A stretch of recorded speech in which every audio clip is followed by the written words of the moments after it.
kaibigan, mga mahal sa buhay, mga kapwa-artista, kapatid sa industriya, mga bumubuo ng National Commission for Culture and the Arts, at sa lahat ng milyon-milyong taga-suporta ng aming mahal na ina. Maraming salamat sa inyong suporta at presensya. Tayo po ay nagtipon-tipon ngayong umaga para ipagdiwang ang isang natatanging buhay. Gayon din ang kanyang legasiya.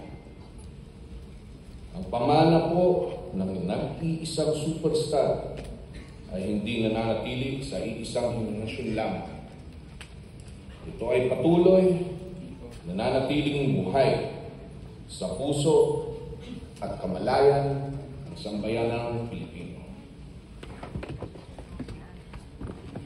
Sa ngalan ng lahat ng naanting niya bilang kawan ng sining ng litratura, inaalay ko ang aming taus-pusong pasasalamat sa NCCA sa pagkakaloob ng titulong pambansang alagad ng sining sa isa sa mga pinakamatagal at iconic na figura ng Pilipinas.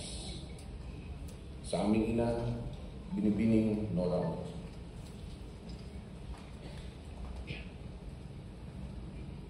Bilang kanyang mga anak, kami po ay naging saksi sa kanyang walang kapantay na dedikasyon at pagmamahal sa kanyang sining. Nasaksihan namin kung paano siya lumaban, hindi lamang para sa kanyang karera, hindi para sa mga kwentong nais niya bigyang buhay. Mga kwentong Pilipino, totoo at makabuluhan. Ang nag-iisang Nora Honor ay huwaran na ang tunay na talento ay hindi nasusukat sa yaman, sa apelyido o sa estado sa buhay. Siya ay patunay na sa pamamagitan ng sipag, tiyaga at buong pusong paglilingkod sa sining, maaabot mo ang pinakamataas na pangarap. At higit pa rito, maaabot mo rin ang puso ng isang bansa. Sa loob ng maraming dekada, hindi po siya natakot, hindi siya umiiwas sa mapanghamon na papel, pero sa halip, niyakap niya ito.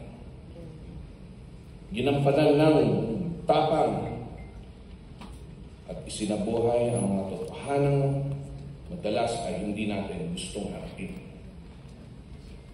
Ang kanyang mga papel ay naging tulay upang maitaguyod ang pelikula higit pa sa libangan.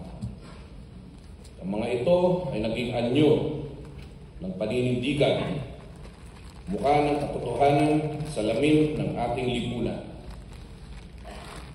Sa bawat eksena, ginigising niya ang damdamin ng manonood, napaisip, pinaparamdam, at pinapamula.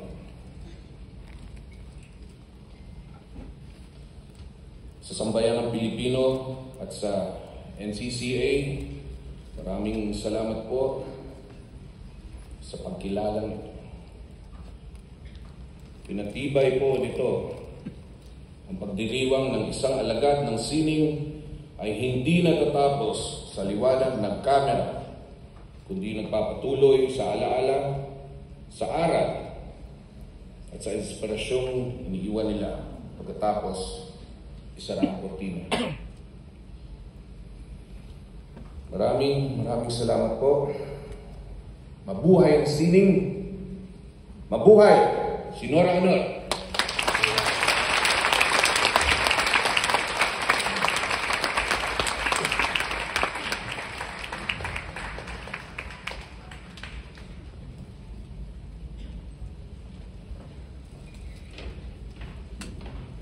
Ang paghahabiling ng medalyon ng pambansang alagad ng sining sa pamilya ng Yumao.